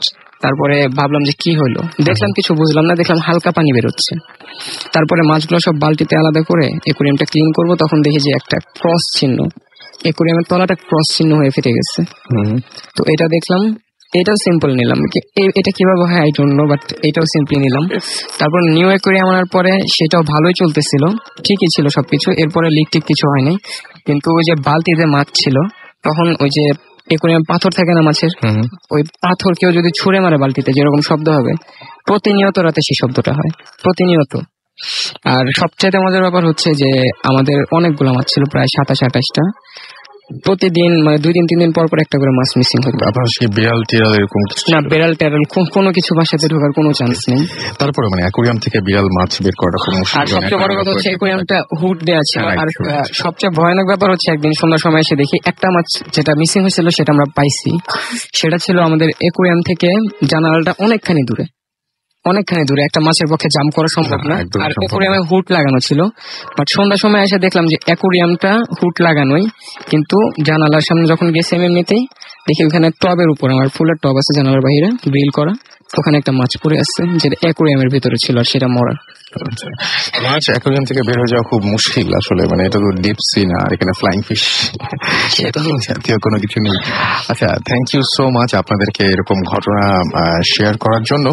আমাদেরকে সোহান মেহেরপুর থেকে SMS করেছেন, রিয়াদ আমাদের শান্তিনগর থেকে SMS করেছেন, এছাড়া আমাদেরকে SMS করেছেন দেখতে পাচ্ছি ব্লাইন্ড এভিল, ভৌতিস্ট আড্ডার। আচ্ছা, 3 উইনারের নাম কবে জানতে পারবো? খুব দ্রুত জানতে পারবে আশা করছি সেরকম। এছাড়া আমাদেরকে দেখতে পাচ্ছি যে সাদ্দাম SMS করেছেন, এছাড়াও আমাদের শিমুল SMS করেছেন শুভ ঢাকা টিকাতুলি থেকে। এছাড়াও আমাদেরকে SMS করেছেন অরজিৎ। আচ্ছা, অরজিৎ। এছাড়াও আমাদের SMS করেছেন রকি সাভার থেকে, আমাদেরকে 7 স্টার ভূত SMS করেছেন। সঞ্জীব আমাদের SMS করেছেন জগন্নাথ বিশ্ববিদ্যালয় থেকে, এবং তিনি বলছেন যে আজকের ঘটনাগুলো তার খুব ভয়ের লাগছে। ওমর হুসাইন রাব্বি গুলশান ঢাকা থেকে SMS করেছেন, এবং তার প্রথম SMS কি সৌভাগ্য আমার, আমি পড়ে ফেলেছি। জারিফ আমাদের SMS করেছেন, এবং তিনি বলছেন SMS পড়েন না কেন? পড়ছি তো ভাই। জাহিদ পপি আমাদের SMS করেছেন ঢাকা থেকে, তারা বলছেন যে আমরা ভূত FM শুনছি, ভয় লাগছে, ভালো লাগছে। থ্যাংক ইউ সো মাচ এত রাত পর্যন্ত আমাদের সঙ্গে থাকার জন্য। মেহেদি লিখেছেন বনানী থেকে, আমরা ইন্টারনেটের ব্রাউজিং চলছে এবং সে সাথে ভূত FM ও চলছে। থ্যাংক ইউ আমাদের সাথে থাকার জন্য। আয়েশা সিদ্দিকা আমাদের SMS করেছেন ফ্রম চাঁপাইনবাবগঞ্জ, এবং তিনি তার শরীফ ভাইয়া ভূত FM শুনছেন। থ্যাংক ইউ আমাদের সঙ্গে থাকার জন্য। টাইটাস আমাদের SMS করেছেন, এবং তিনি বলছেন যে আমি খুব ভয় পাচ্ছি। আচ্ছা, টাইটাস একটা মুভি না, রাইট? একটা মুভি আছে টাইটাস, সম্ভবত, আমি যদি ভুল না করে থাকি। আচ্ছা, এছাড়া আমাদেরকে SMS করেছেন ঐশী, এবং তিনি বলছেন যে আজকের ঘটনাগুলো দারুণ, শুনে খুব মজা পাচ্ছি। ওকে, আমারও খুব ভালো লাগলো শুনে। আর এছাড়া আরো অনেকে SMS করেছেন, যারা এই মুহূর্তে জয়েন করেন এবং SMS করার নিয়মটি জানেন না, তাদেরকে বলি মোবাইলের মেসেজ অপশনে গিয়ে টাইপ করুন SHOUT শাউট স্পেস আপনার নাম স্পেস আপনার মেসেজ, পাঠিয়ে দিন 9840 নাম্বারে, আপনার এয়ারটেল নাম্বার থেকে বা অন্য যে কোনো নাম্বার থেকে। ছোট্ট একটা বিরতির পরে ফিরে আসবো আবারও। স্টে টিউন টু রেডিও ফুর্তি অ্যান্ড ডোন্ট স্টপ দ্য ফুর্তি।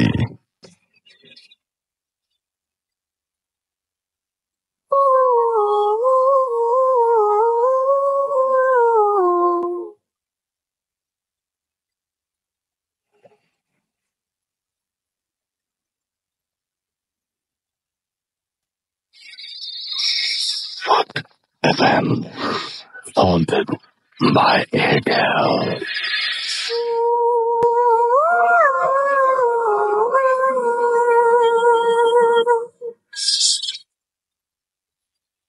একদম ঠিক কথা শুনছেন, সব সময়ের রেডিও ফুর্তি চলছে ভূত FM হন্টেড বাই এয়ারটেল।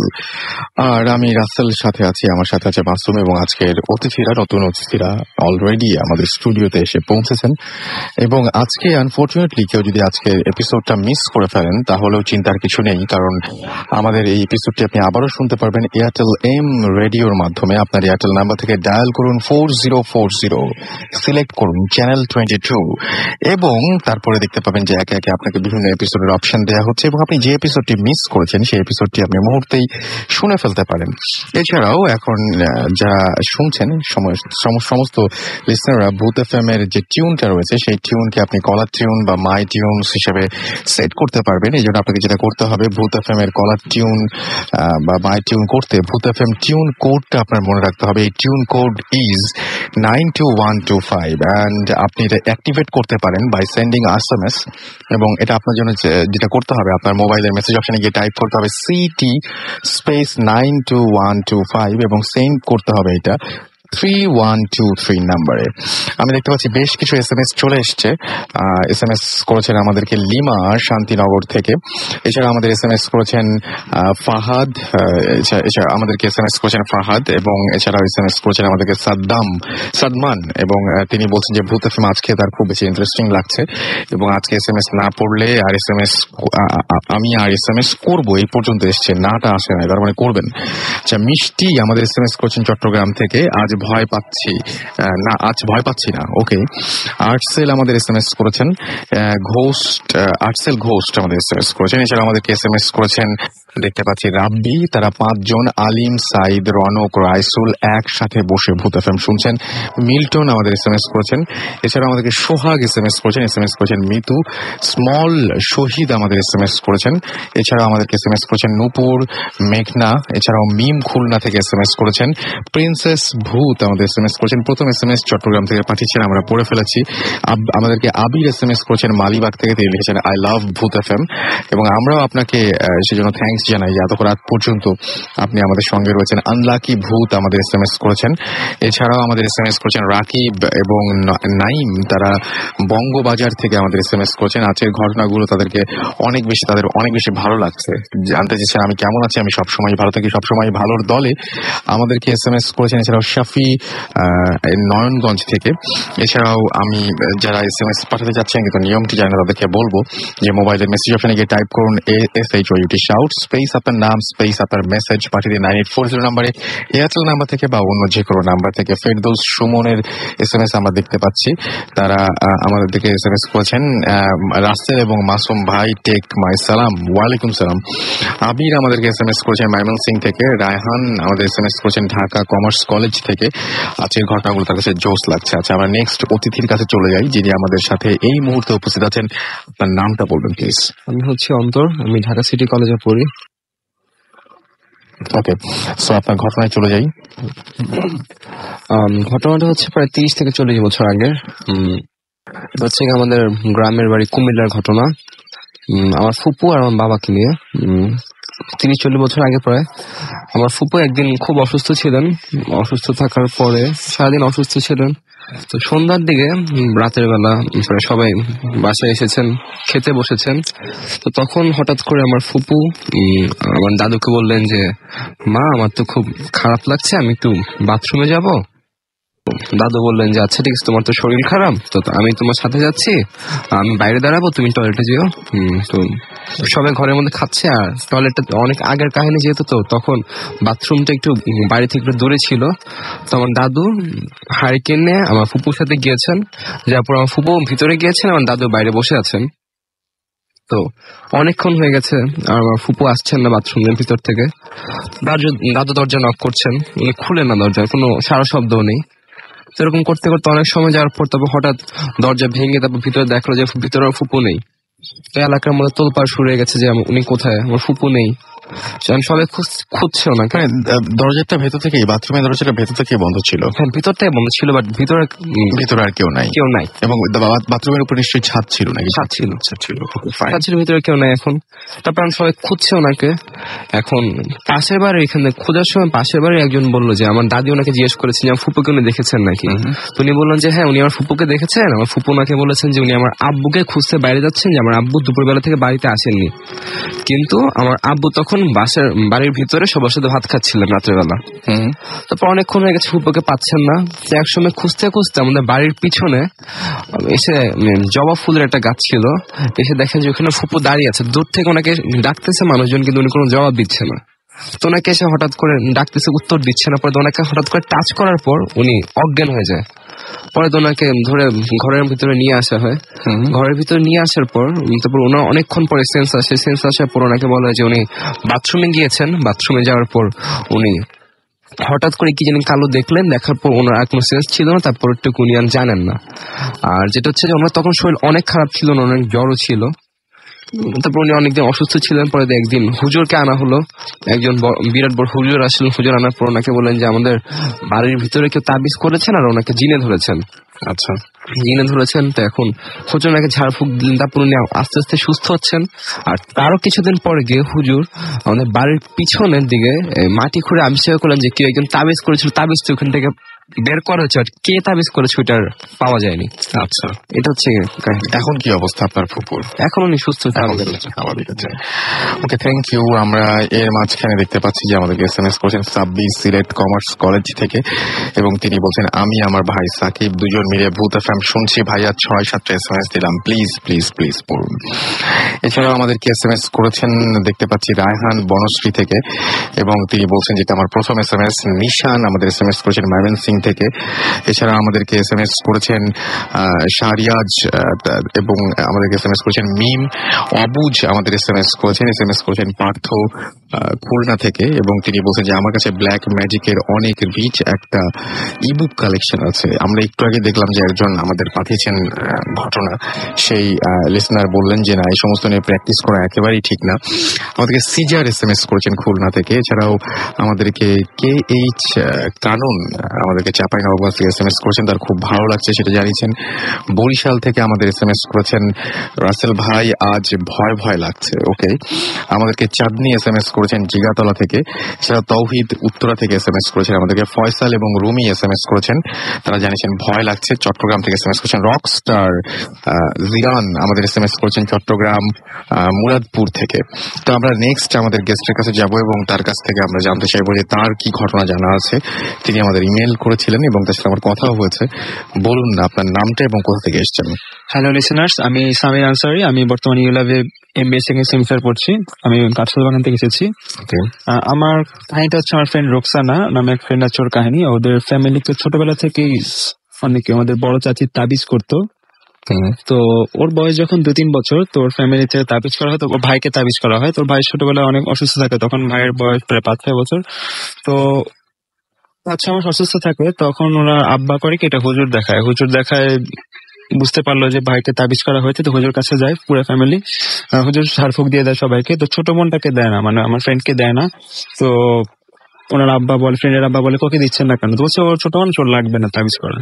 তো এরকম হয়ে যাওয়ার পরে প্রায় ক্লাস 5-6 যখন আমার ফ্রেন্ড পড়ে, তখন দেখা যাচ্ছে কি ও প্রায় সময় রাতে খারাপ স্বপ্ন দেখতো।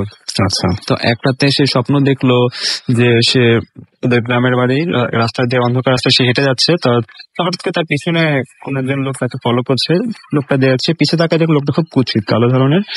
তো সে তাড়াতাড়ি দৌড় দিয়ে সামনে একটা রিক্সা পেয়ে রিক্সায় উঠে গেল। তো রিক্সাতে যাওয়ার সময় সে বিষয় খেয়াল করলো যে লোকটা তবু আছে। তারপর সে সামনে দেখলো তার একটা চাচি, তার বড় চাচি দাঁড়িয়ে আছে। তো সে তার চাচিতে কিছুটা সাহস পেলো, তো চাচিকে রিক্সায় তুলে নিল। তো পিছিয়ে দেখলো আর লোকটা নাই। তারপর সে সামনে যাওয়ার পর চাচি বললো আমি নেমে যাচ্ছি, রিক্সাওয়ালাকে বলে আপনি ওকে বাসায় নিয়ে যান। আচ্ছা।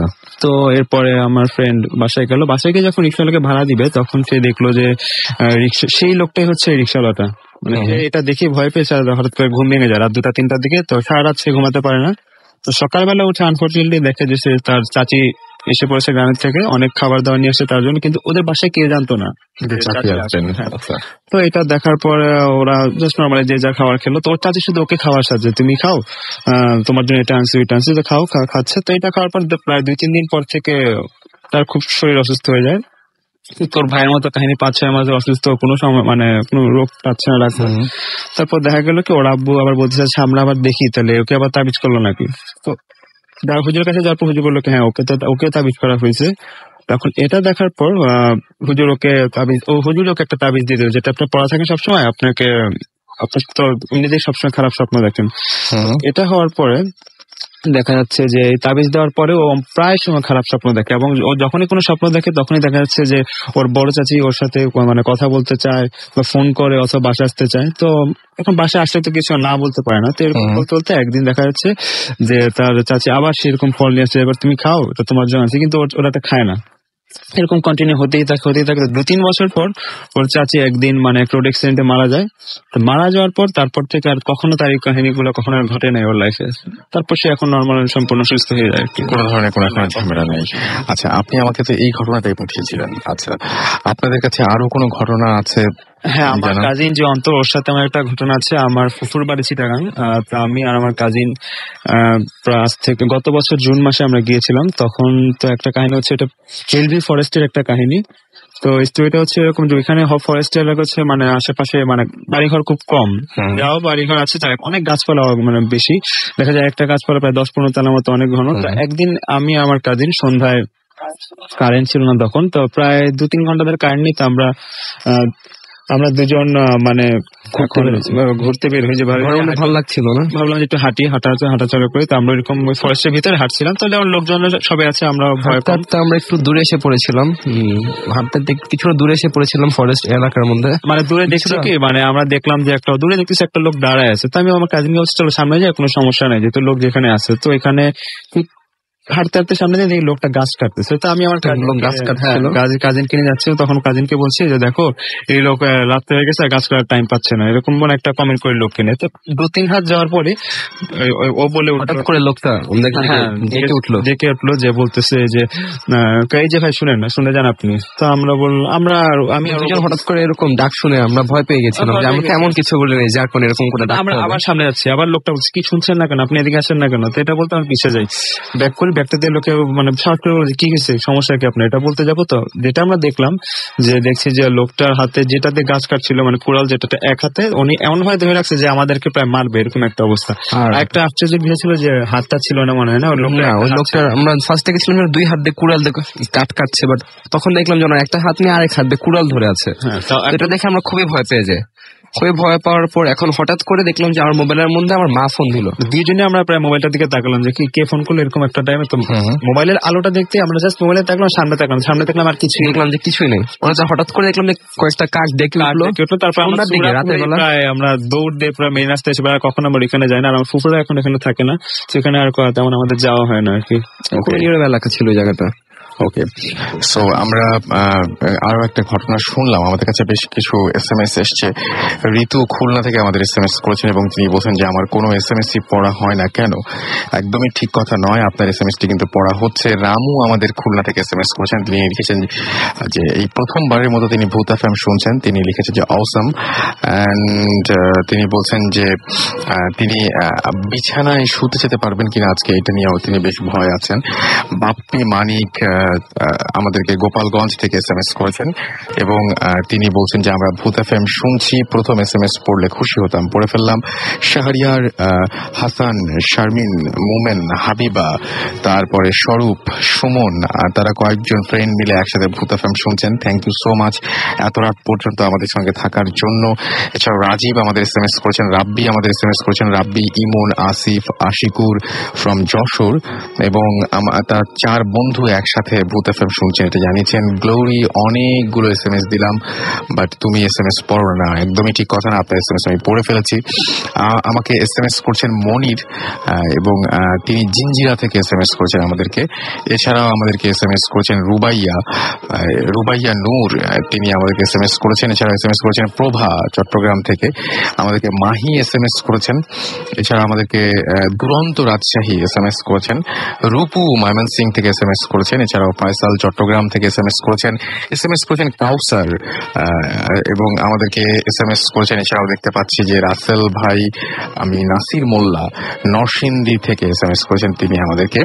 এছাড়াও আমাদেরকে SMS করেছেন দেখতে পাচ্ছি আচ্ছা অপসরা চট্টগ্রাম থেকে এবং তিনি বলছেন যে আই লাভ ভূত স্টোরিজ এবং তারপরে ভৌতিক স্টোরিজ তিনি পছন্দ করেন, সেটাই বলছেন আর কি। এছাড়া আমাদেরকে আবির মালিবাগ থেকে SMS করে লিখেছেন আবারও আমি I love Bhoot FM। Thank you so much এত রাত পর্যন্ত আমাদের সঙ্গে থাকার জন্য। আমাদের সাথে আরো একজন লিসনার আছেন, আপনার কোনো ঘটনা আছে এমনিতে?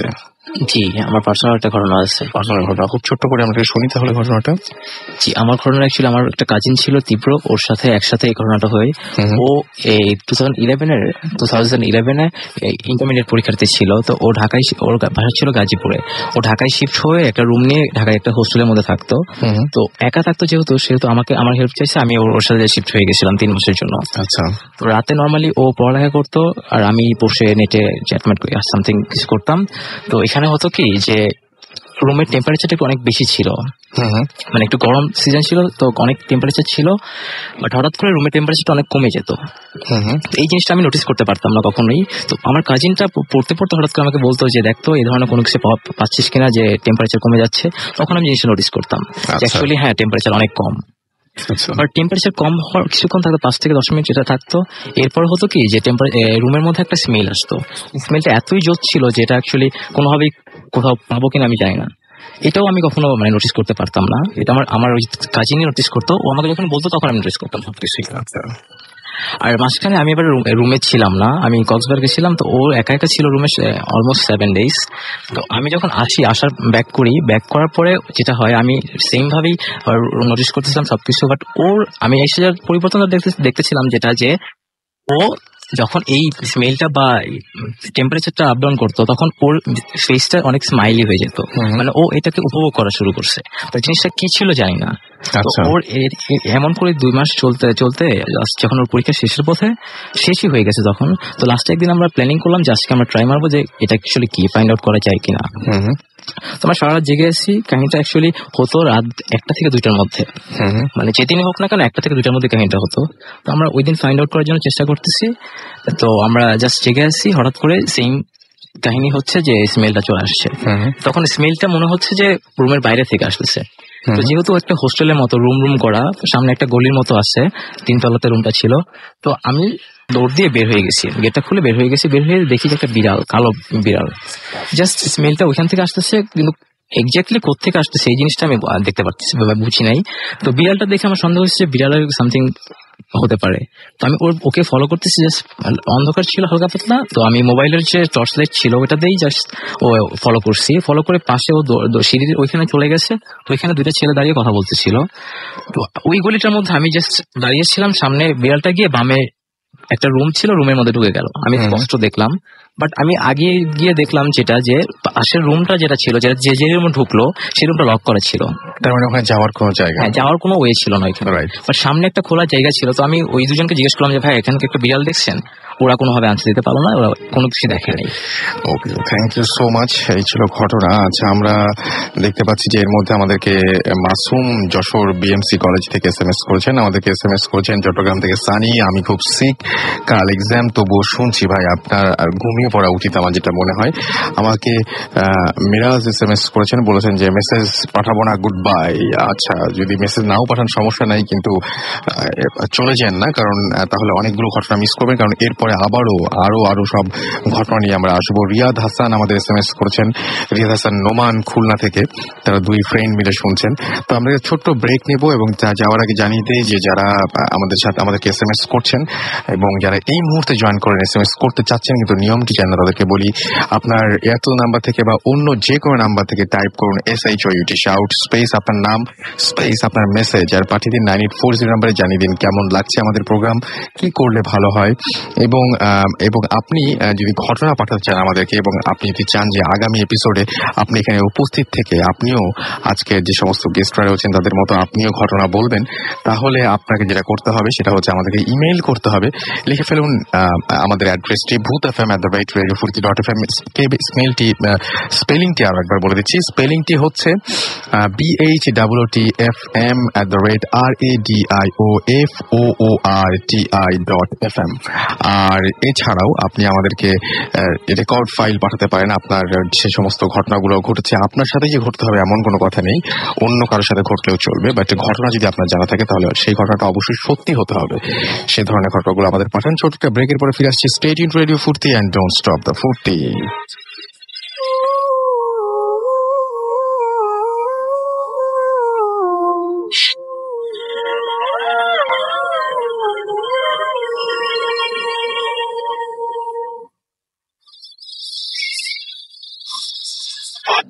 FM haunted by Airtel.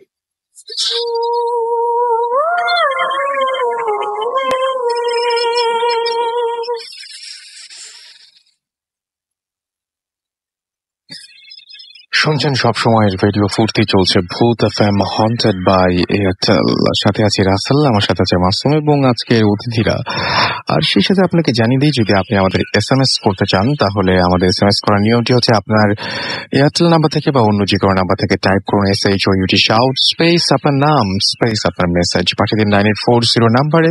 আমি দেখতে পাচ্ছি অলরেডি অনেকগুলো SMS চলে এসছে, তবে তার আগে আমাদের আবারও প্রথম দিকের একজন গেস্টের কাছে ফিরে যাবো। আপনার নামটা আরেকবার বলবেন, যেহেতু এখানে চেহারা দেখা যায় না, নামটা বারবার বলতে হয়। হ্যালো ফ্রেন্ড, আমি তাজ। তাজ, আপনার ঘটনা বলেন। ঘটনাটা আপনার 16ই ডিসেম্বর আমাদের ওইখানে শীতের সময় অনুষ্ঠান হয়, যেটাকে আমরা ব্যান্ড সঙ্গীত বলি। বাইরের থেকে অনেক দর্শক আসে, আবার বাইরের থেকে অনেক শিল্পী এনে আমাদেরকে অনুষ্ঠান ওখানে পরিচালনা করা অনুষ্ঠান হয়।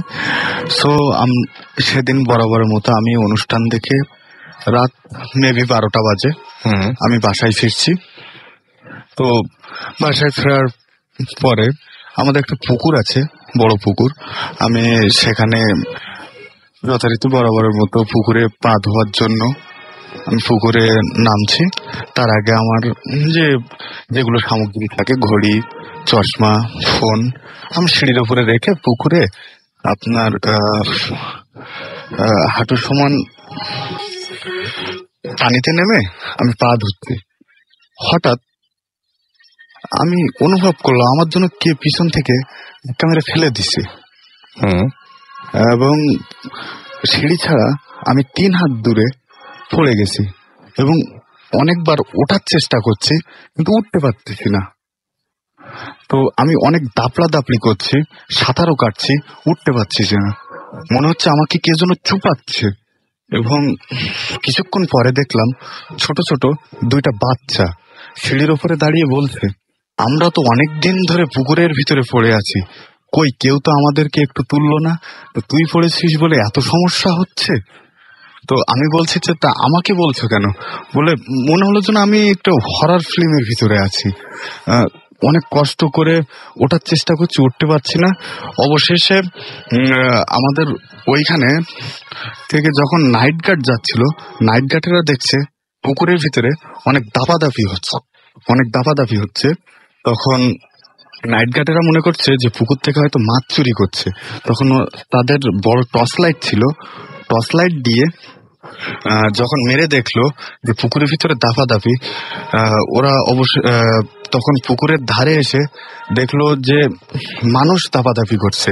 তারপরে ওরা দেখলো যে আমাকে ওরা টেনে তোলার পরে কিছুক্ষণ পরে আমি তো ওখানে জ্ঞান হারিয়ে পড়ে গেছিলাম।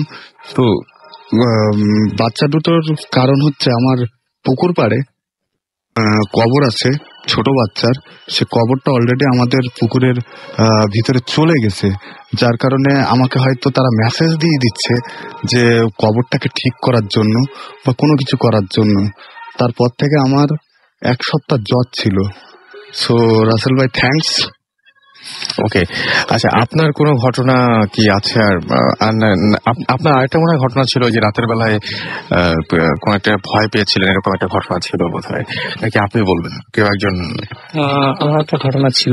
আচ্ছা, আমি এটা নিব না। থ্যাংক ইউ রাসেল ভাই। This is Limon again. আমি এখন যে ঘটনাটা শেয়ার করব, সেই ঘটনাটা আমার এক বড় ভাইয়ের সাথে ঘটে যাওয়া ঘটনা।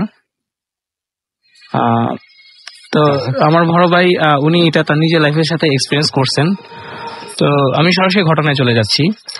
তো আমার বড় ভাই ঢাকায় থাকেন, চাকরি করেন। তো উনি কোনো একটা কারণে অনেক লেট নাইটে বা গভীর রাত্রে ঢাকা থেকে বাড়ির উদ্দেশ্যে যাত্রা করেছিলেন বা বাড়িতে যাচ্ছিলেন। তো তিনি যখন বাস থেকে নামেন বাড়িতে যাবেন, তখন অলমোস্ট রাত প্রায় 3:30 কি 4টা, নিয়ার অ্যাবাউট 4 AM এরকম হবে। তো তিনি যাচ্ছেন, তো এখানে বলে রাখি যে তার যে বাসা, তার বাসার দিকে যেতে হলে অনেকটা গ্রাম সাইড, রাস্তার দুই ধারে অনেক গাছপালা এবং অনেক ধান ক্ষেত। তো তিনি যখন তার বাড়ির দিকে টার্ন নিচ্ছিলেন, তো তখন তিনি দেখলেন যে তার রাস্তার সাইডে যে ধানি জমিগুলো ছিল বা ফসলি জমি যে ছিল, সেখানে তার খুব পরিচিত একটা লোক কাজ করছে বা কোদাল দিয়ে মাটি কোপাচ্ছে, এরকম দূরে থেকে তিনি দেখছেন। তো তিনি দেখা সেই লোকটাকে ডাক দেওয়ার চেষ্টা করলেন বা তাকে ডাকতেছিলেন। তো তখন তিনি যেটা দেখলেন যে সেই লোকটা তার ডাক শুনছে না, অনবরত কাজ করে যাচ্ছে। আমার ভাইয়ের মনে কনফিউশন হচ্ছিল যে কেন সে সাড়া দিচ্ছে না। তো যেহেতু সে সাড়া দিচ্ছে না, আমার ভাইয়ের কৌতূহলটা হলো যে তার কাছে যে তার সাথে কথা বলার জন্য। তো তিনি সেই লোকটার কাছে যেতে শুরু করলেন। তো আমার ভাই পরে যেটা নোটিস করলো যে তিনি যত সেই লোকটার দিকে আগাচ্ছেন, সেই লোকটা তত আরো সামনের দিকে আগাচ্ছে, মানে আমার ভাইয়ের থেকে আরো কয়েক কদম সামনে এগিয়ে যাচ্ছে। তো তিনি এক পর্যায়ে তাকে ধরতে পারছিলেন না, মানে যতই তিনি আগাচ্ছেন সে তত আরো দূরে সরে যাচ্ছে। তো তিনি তাকে ধরার জন্য অনেক চেষ্টা করলেন। আমার ভাই ভাবছিলেন যে হয়তো লোকটা তার সাথে মজা করছে। তো তিনি তাকে ধরার জন্য সামনের দিকে ধাওয়া করে যাচ্ছিলেন। এক পর্যায়ে তিনি প্রচন্ড দৌড়াচ্ছিলেন। দৌড়াতে দৌড়াতে তাদের বাড়ির ওই সাইডে একটা জঙ্গলের মতো আছে। তো ওই সাইডে যে হঠাৎ করে আমার ভাই নোটিস করলো যে সামনে যে লোকটা ছিল, সেই লোকটা একদম ভ্যানিশ, সেই লোকটা ওখানে নাই। তারপর তিনি আমার ভাই সে জায়গায় গিয়ে তারপর তিনি নোটিস করলেন যে তিনি দিক হারিয়ে ফেলছেন, যে তিনি কোন দিক থেকে আসছেন তিনি গেস করতে পারতেছিলেন না যে আসলে কোন দিকে এখন যাওয়া উচিত। তিনি প্রচন্ড ভয় পাচ্ছিলেন। তো তারপর তিনি কোনো কি করতে হবে না ভাবতে পেরে তিনি যে দিক থেকে আসছিলেন সেদিকে দৌড়ে চিৎকার করতে করতে দৌড়ে যাচ্ছিলেন। তারপর একটা লোকালের মতো জায়গায় আসে তারপর তিনি জ্ঞান হারিয়ে পড়ে যান।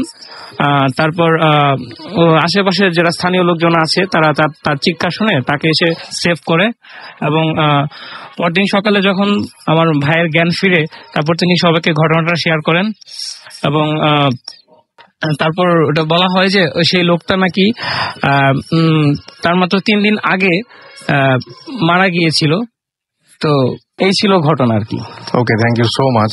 আমরা কিছু SMS এ চাই। আমাদেরকে পালুল SMS করেছেন ঢাকা থেকে, এছাড়াও আমাদেরকে রায়হান SMS করেছেন গাইবান্ধা থেকে। Thank you Bhoot FM, you are most welcome.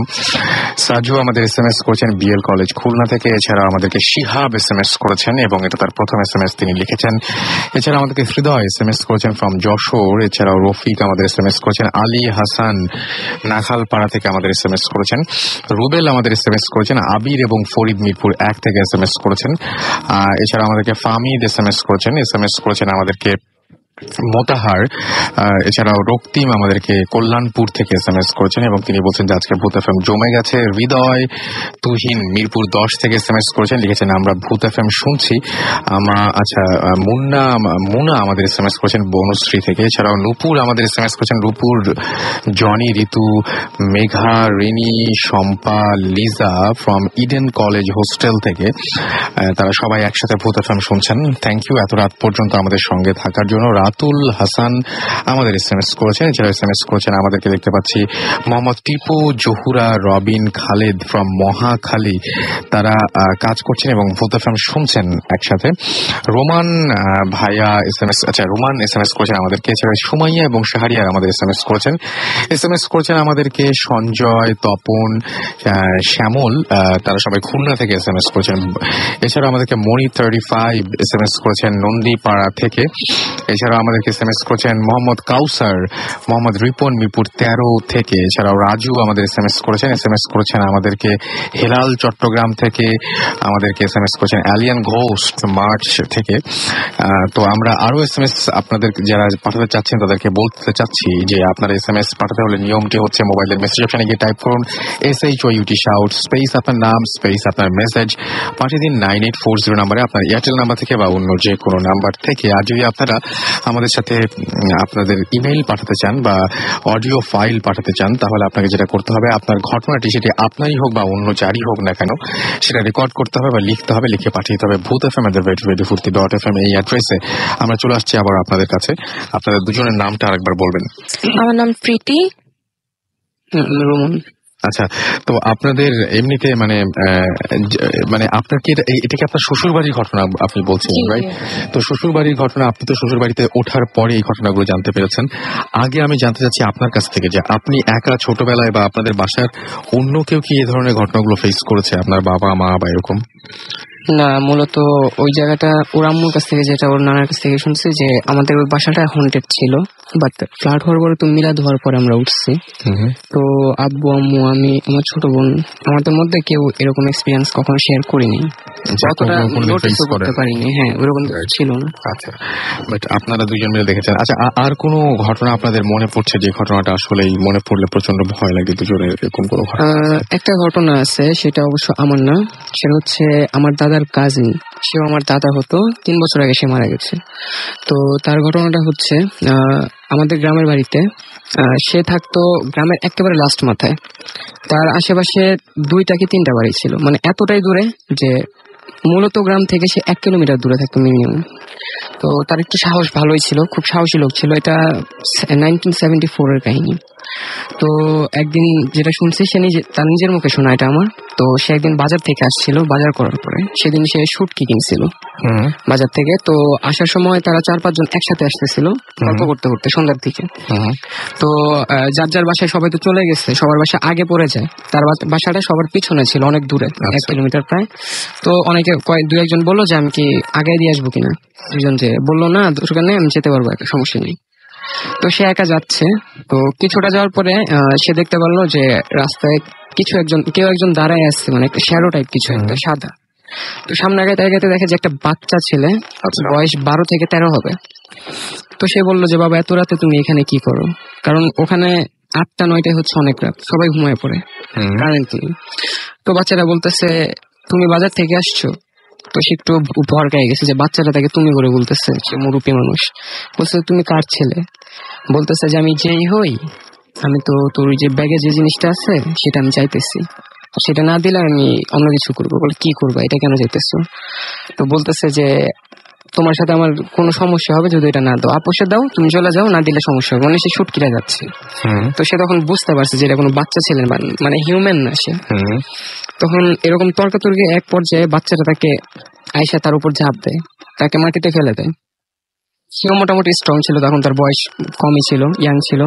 তো সে অনেকক্ষণ চেষ্টা করছে বাচ্চাদের সাথে কারাকারি করার। তো সে দেখতেছে যে বাচ্চাটার সাইজ আস্তে আস্তে বড় হচ্ছে, আর সে মানে মানুষের শেপে আর নাই, কোন একটা জন্তু টাইপ হয়ে গেছে।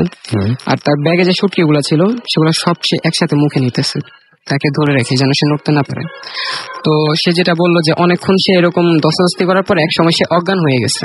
আচ্ছা, তার কিছু মনে নাই। তো পরের দিন তাকে অনেক খোঁজাখুঁজি করার পরে তাকে পাওয়া যায় যে খালের পাশে।